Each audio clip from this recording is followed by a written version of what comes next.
I'm your host, Rob Carbone. This is BD4. Here's Barrett, some shake and bake, catch a three. Fans alive in the crowd. Barrett. Oh, hang on to the roof. Goodbye. Anthony for three. Bang! That one goes down. Gotta put four fingers up when Torres comes to the plate. The wall. See ya. See ya. Out here, the pistol comes under. Got it. Yankees win. I don't know why, but it feels like it's been forever since I've last done an episode. But it's been like 4 days or something. We skipped the Yankees last time out. We were too busy. Been very busy lately. But yeah, good to be back. Episode 249 of the podcast tonight. 249. We are coming up on the 250. Crazy, man. Crazy. I've been doing this for, I want to say going on 3 years. Got to double check that. Been doing the blog a little longer. If you want to check out the blog, go to my website. Just go to my Linktree. That's where all my socials are. It's where you can find all the platforms for BD4, this podcast, and it's where you can find the blog that I write. Go to my Linktree for that, and that's on the page or on the screen. If you're watching the podcast on YouTube. And if you're not, you can just go to linktr.ee/rjcarbone. 249 tonight. The Yanks sweep the White Sox. We're going to try and get through this one quickly because I'm very tired and I, took till last minute to take down the notes and everything and prepare. As I speak at hours past midnight, so it's technically May 25th, Tuesday, my buddy's texting me in the middle of the night. That's crazy. I usually think I'm the only one up amongst my group of friends in the middle of the night, but not surprising that my buddy Dan's texting me because he's always up playing 2K in the middle of the night. I used to do that with him back in the day. God, I miss playing PS4. I haven't played, I legitimately haven't played a video, I haven't sat down and played video games since last summer, and I'm on summer break 2021 now. So it's been practically a year since I last actually sat down. Almost. I mean, it was like towards the end of the summer where I gave up video games. Not completely. I mean, I guess once I'm not broke and I can afford some shit, I'm going to try and see what's up with the PS5 and the pricing and everything. But yeah, I took a big break and I'm still currently taking a break from video games. I used to play way too much. But it's been a bit, man. I haven't gotten any new games. The last new video game I got was 2K21. So. And yeah, I haven't played since September, late August maybe even. But, yeah, my buddy who I used to play with all the time just texted me. But, the Yankees sweep the Chicago White Sox in an impressive series, which featured triple plays. One triple play. 2 walk-offs. And, since we didn't discuss the Texas series, Corey Kluber threw a no-hitter, which was the coolest thing I've ever seen.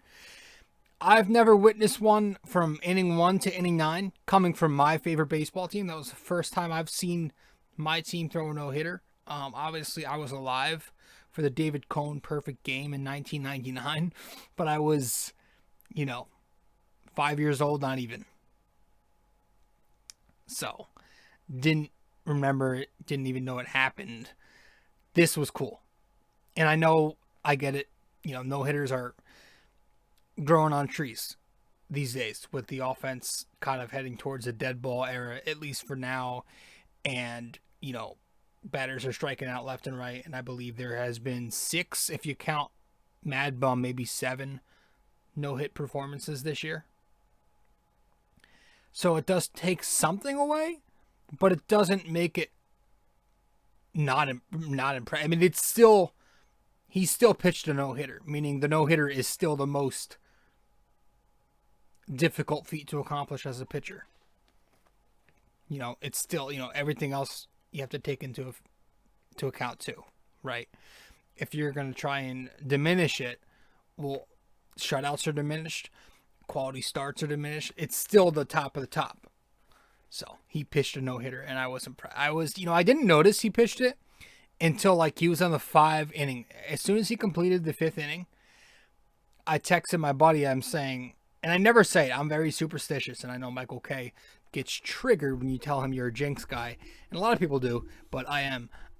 And Michael K was kind of like hinting at, he wasn't, he was saying it out loud, and he was saying it to make a point. That's what annoyed me. He was saying it on purpose. He was saying it on purpose, not just because he happened to say it, but he was saying it because he passive aggressively wanted to tell everybody, hey, look at me. I don't believe in jinx. And it's like, those people get so pissed off because they truly hate the jinx to a point where they try and sound like they know more than us by being like, oh, you actually think it's going to affect the game, blah, blah, blah. Then this, blah, blah, blah. Just make like, we know, like jinx people, we know that in the very end, we don't affect it. We do it because it's fun. We do it because it makes us feel more comfortable. At least that's how I look at it.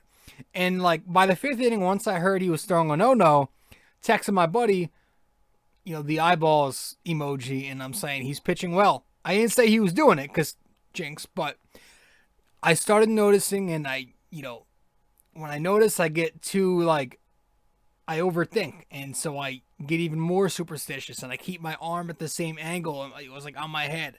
I kept the remote in the same spot the entire fucking game.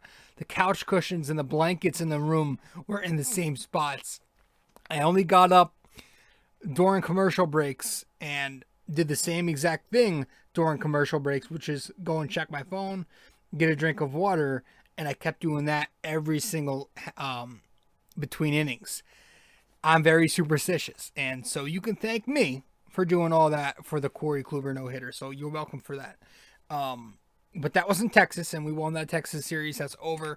We go to Chicago, and we sweep the Chicago White Sox. No, I'm sorry, this was at the stadium. We head back home after that long road trip, and we sweep the Chicago White Sox, who, heading into this series, had the American League's best record.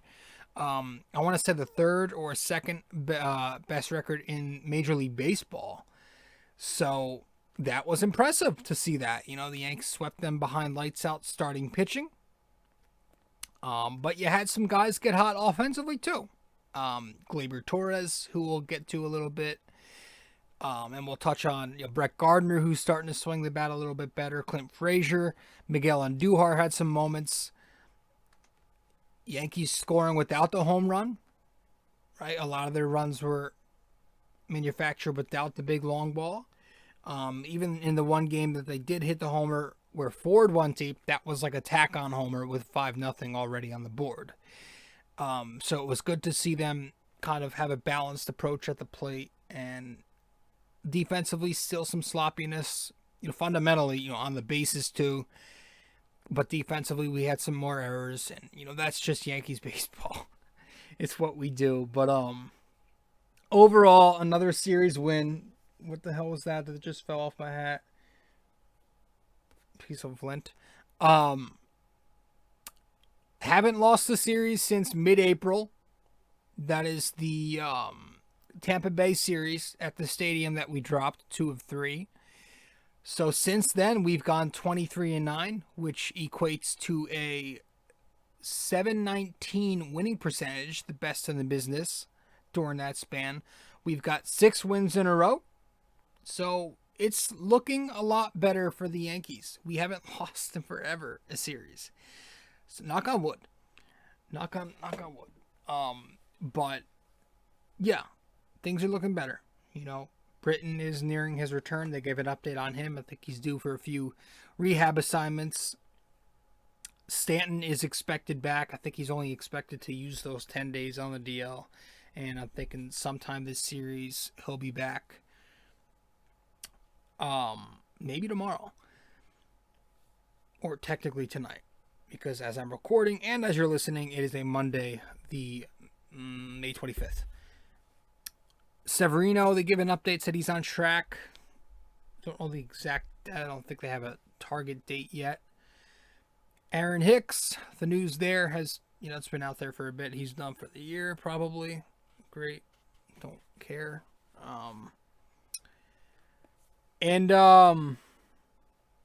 Yeah. With that, we're probably just going to go Gardner for a while. It would be nice to see Estevan Florial, not going to lie. I understand he's new to AAA, and he's not exactly been lighting it up down there in the minors. But I like, the big thing with me is I want somebody with the ceiling. At least Florial is young, and at least there's some upside there. With Brett Gardner, you're getting the plate discipline and some good defense. I understand that. He's a solid vet. But like, I feel like it's more exciting for Yankees fans if you have a prospect, even if he's not what Yankees fans thought he was 4 or 5 years ago when he was on baseball, MLB Pipeline's, was it MLB Pipeline's top 100? Yeah. He was like one of the top of the list there, but he's young. He's got a ceiling somewhat. I would like to see what he's got. Throw him out there to see what he's got. It's better than fucking throwing Ryan Lamar out there versus, right-handed or left-handed pitching. I would just go, and I know he's a lefty too with Gardner, so you can't exactly platoon them, but he should get some at-bats. If you don't want to go full-on Florial, split him with fucking Gardner even. I know they love the lefty thing. I get it. But I would still rather have a left-handed Florial than a Ryan Lamar batting righty. I don't know. He's young. He's got a ceiling. Let's just see what he's got. That's the point of these prospects, right? Throw him out there and see what he's got. If he's bad, you pull him. And you don't put him back out there. And you keep Gardner. And, I know Lamar's actually on the DL right now. But, yeah, man, they're so hesitant to call Florial up. But that's it in terms of, like, the injuries. Hicks is done for a while. I don't know if it's official. I think it is that he's out for the year. And again, Britton returning, Stanton coming back soon, and, some update on Severino saying he's coming back or he's on track. So, that was that. Guys, this is episode 249 of the podcast. If you're listening to the podcast, be sure to subscribe. If you're watching the podcast on YouTube, also be sure to subscribe. But you can also listen to us on Apple Podcasts, Spotify, Google Podcasts, Anchor. We are sponsored by Anchor. Best way to make a podcast, go to the Anchor app or go to anchor.fm. If you want to find all those platforms for the podcast, where to listen to BD4, where there's no better way to get your Yankees and Knicks analysis, you can find that on my Linktree. linktr.ee /rjcarbone will take you to my Linktree that has the links for the podcast, the blog, and my social media outlets.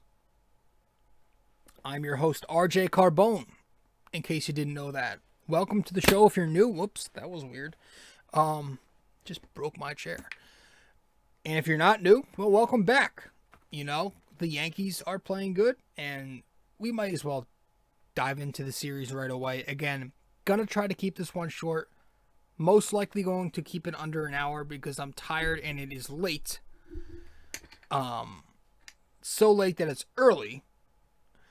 And when we get back from break, we'll get right into this thing and we'll get started. All right? Be right back.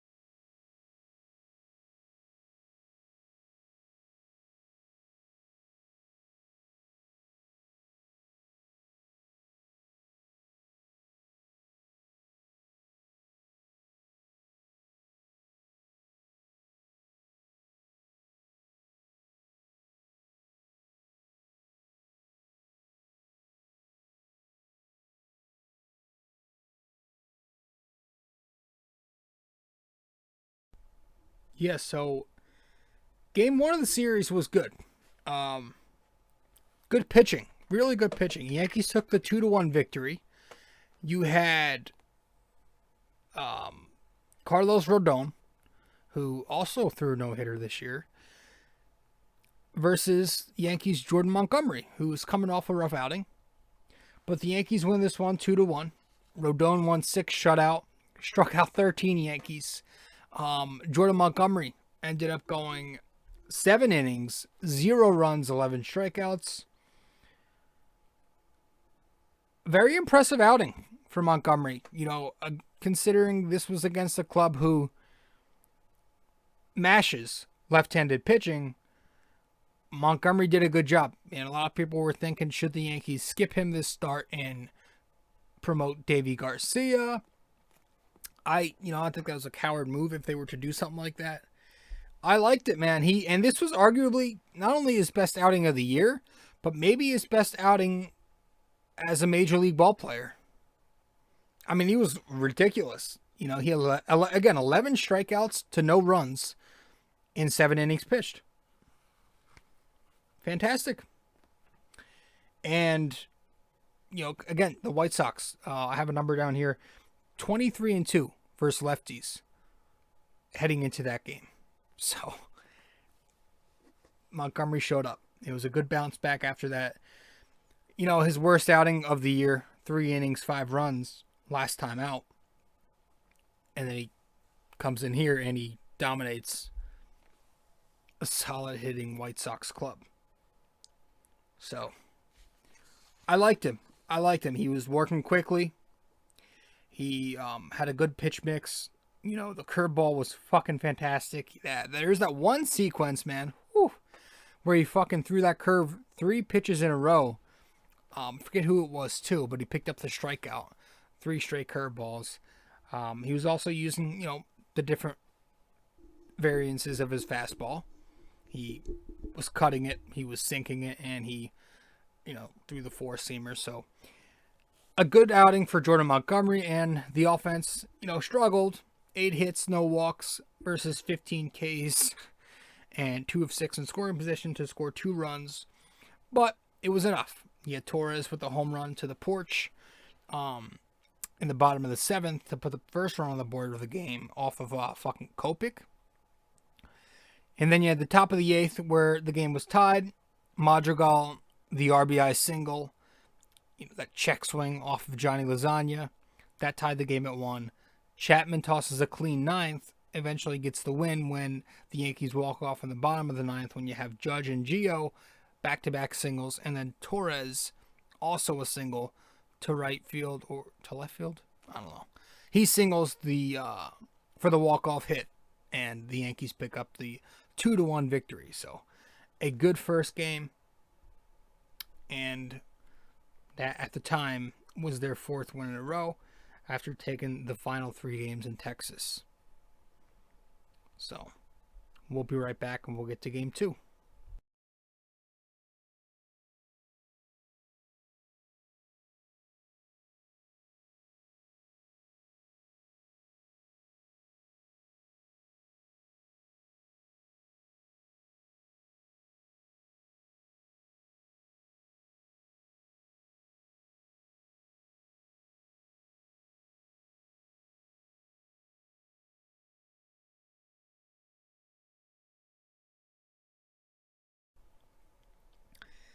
Yankees take the 5-4 win here in game 2 of the series.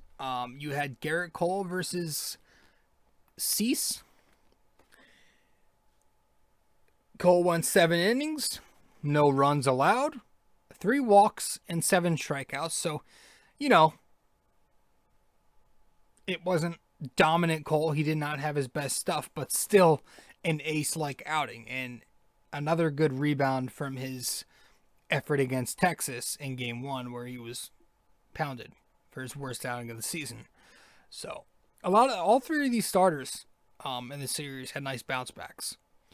And Cole's rebound was good, 7-0-3-7. Bottom of the 4th off Cease. Torres gets the 2-run double.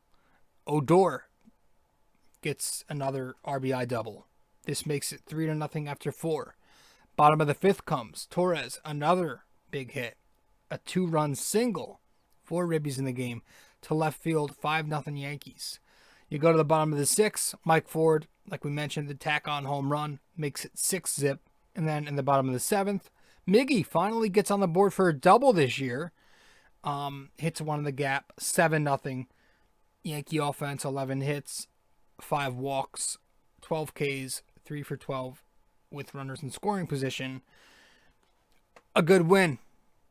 I don't have much to add. Again, I'm trying to get through this. I'm tired. I'm sorry if these episodes lately, have been sporadic. Again, we missed the fucking Texas series, and this one's not going to have a ton to say. It's going to be very short, but we will be back as soon as I've been so busy. I've been so backed up that I've had to fucking delay everything and had to put these episodes out late, and we record late, and when we record later than usual, I don't have the energy, but I promise you, the Knicks season is ending soon enough,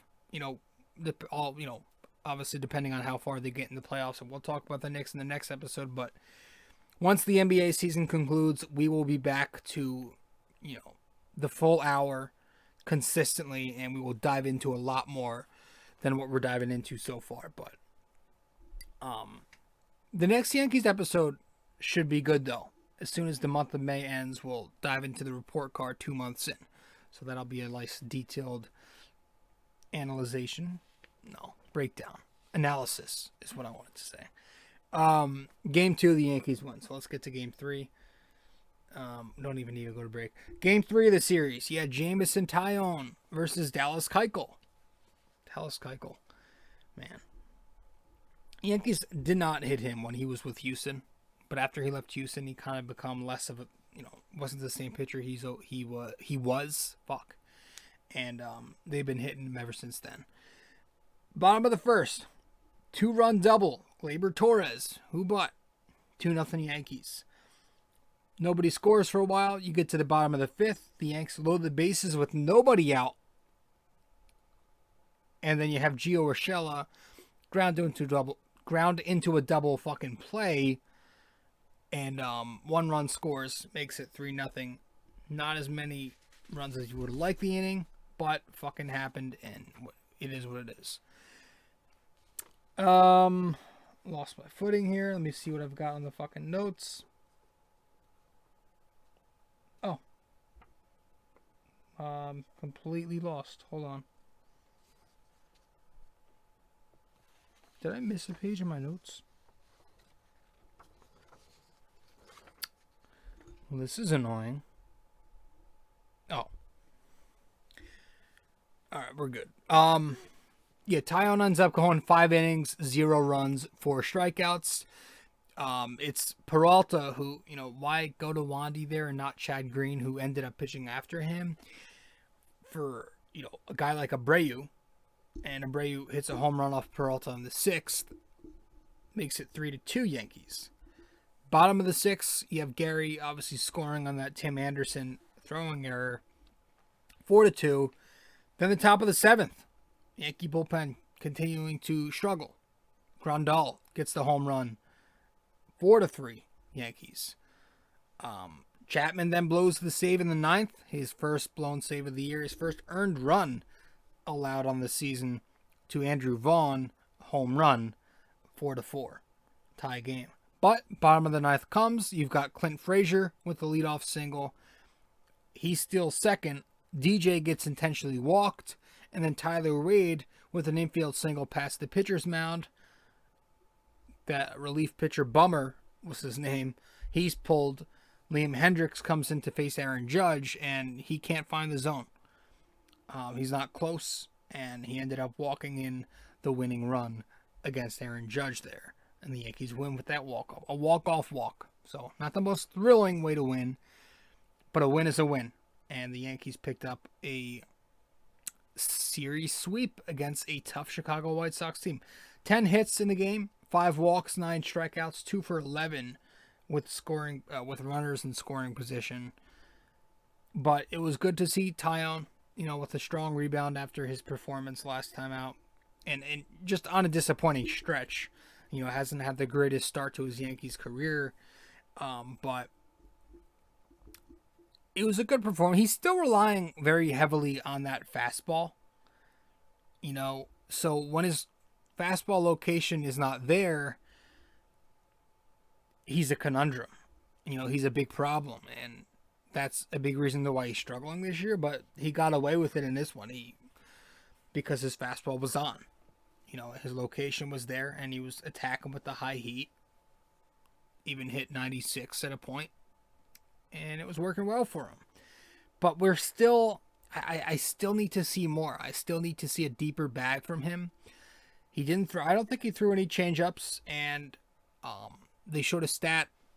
I don't know if it was a stat on Yes Network or if it was a stat I saw on Twitter, but less than 20% usage on his breaking balls. So the slider and the curveball didn't use them a ton, and only got on the 11 swings off of those pitches, just one of them was a swing and miss. So the stuff wasn't exactly fantastic, and again, it was just relying on that high heat. 4 strikeouts, some ground balls, a lot of double plays this series for them in that Garrett Cole game. But Taillon got the job done. Got 15 outs for New York, and that's what we were asking. 5 solid innings, and that's fine if we get that from him from here on out, as long as everybody else sustains their pitching. They don't have to go out and toss shutouts, but if Gleyber can be the number 2, if Cole can be the ace, and if fucking Montgomery keeps giving you quality starts, and Domingo keeps giving you quality starts, you'll accept 5 innings, no runs, 6 innings, 2 or 3 runs from Taillon more. But yeah, I had no issue with him just going 5. I know Yankee pitchers before that were going deeper into games for a stretch, but this is a guy who we know struggles the third time through the order, and so Boone got him out there, and he kept the streak alive, and I think it's now 35 innings in a row from Yankee starters without allowing a run. So it was an excellent turn through the rotation, and that has been the reason why we've taken these last 2 series in dominant fashion. 3 wins against Texas, and then 3 against the White Sox for a 6-game win streak. Offensively, Gleyber Torres is hot, and he's hot. Like, he's hot. 8 for 12, 8 RBIs in these 3 games. Good series for him. Ever since not hustling and getting called out for it in the postgame against Atlanta on April 21st, my birthday, he has been hitting. Since then, in 23 games, he's got 18 RBI, or 17 of his 18 RBIs have come in those 23 games since. And he's slashing .345, .866 during that span. Very interesting to me. Some people don't hold that or take that too serious and put a lot of weight on it. I do. To an extent. I feel like you see that, you're in New York, the media and everything, it's like a wake-up call. And I feel like he took that and he wanted to show the Yankees that he's a lot better than what he was to start the year. That he's more of a complete hitter. And Paul O'Neill talks about this all the time, and every time he does, I get so you ever agree with something so much, but you can't tell them that you agree because they're on TV, that you're like, fuck, I love what he's saying right now.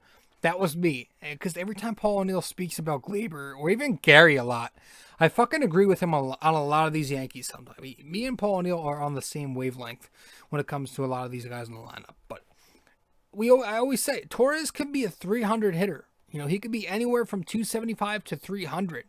As long as he keeps that steady approach at the plate and stops trying to pull everything off and goes the other way, right? Takes that inside pitch and goes the other way with it, or spits on the pitches outside of the zone. He's a smart hitter when he's locked in. and right now he's locked in. His plate coverage looks a lot better. He's got a good plate coverage right now. It's been great. He's putting the ball in play, a clean approach, going the other way some. He looks good. On the year, he's got the numbers up to a decent look. 282, 729, batting average OPS line. And then you've got the 109 OPS plus. It's finally above league average. And he's just one power surge away from getting those power numbers back to respectability. Right, so the batting average has reached Gleyber Torres-esque batting average.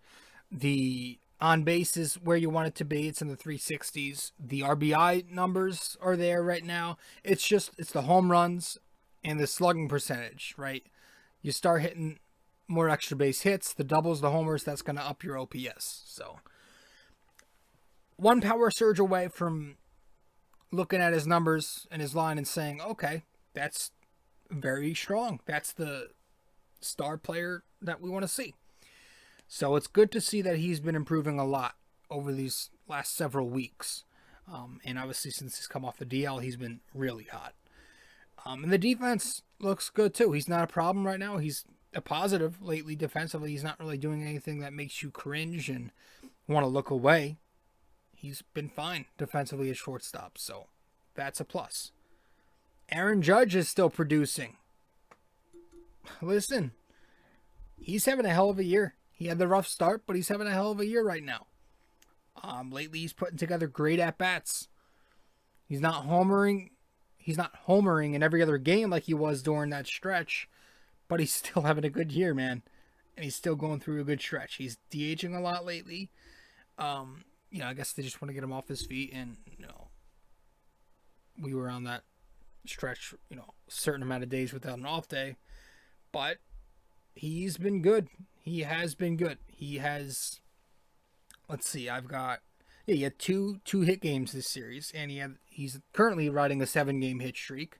But if you date it back to his last 13 contests, he's got a 457 batting average and a 1,341 OPS, with 5 homers, 8 RBIs, and 7 walks during the span. And on the year, the numbers are up to superstar level. He's hitting 308 for the Yankees. He's got a 407 on base percentage. He's got a 571 slugging percentage, and because of those two stats, he's got a 977 OPS. 12 home runs, 26 RBIs in 44 games. He's also striking out at a career low 25% rate. 26% rate. He looks good. And again, the walk-off walk in Game 3 was nice to see. So, Gleyber Torres, Aaron Judge, Clint Frazier. He had a 3-hit game in Game 3. After sitting with neck stuff, they call it. Or what they say, a neck thing. They're so fucking weird with the way they label their injuries. Miggy Andujar, he did cool off in Game 3, but he was hitting well before then. He's making more solid contact, and in left field, he looks, average, making routine plays. Brett Gardner, before the 0 for 4 on Saturday or Sunday, he was 381, 951 average and OPS in his previous 6. So guys are starting to hit more, and hopefully this offense kind of gets back to where they need to be at the top of the charts. But it's a weird year because the pitching has been so spectacular this time around, and I will take that. I will take that. So I kind of rushed through this one. I don't have much to say, and with what we had to say, I kind of rushed through it, but hope you guys enjoyed this episode. It's about to be really late in the morning, so I need to get some sleep. But again, as you are listening to this and as I'm recording, it is Tuesday, May 25th. So, yeah. Thank you for tuning in to episode 249 of BD4. I'm your host, rjcarbone. And let's get to break. When we get back, we'll get to the NYY, NYK question of the day. Be right back.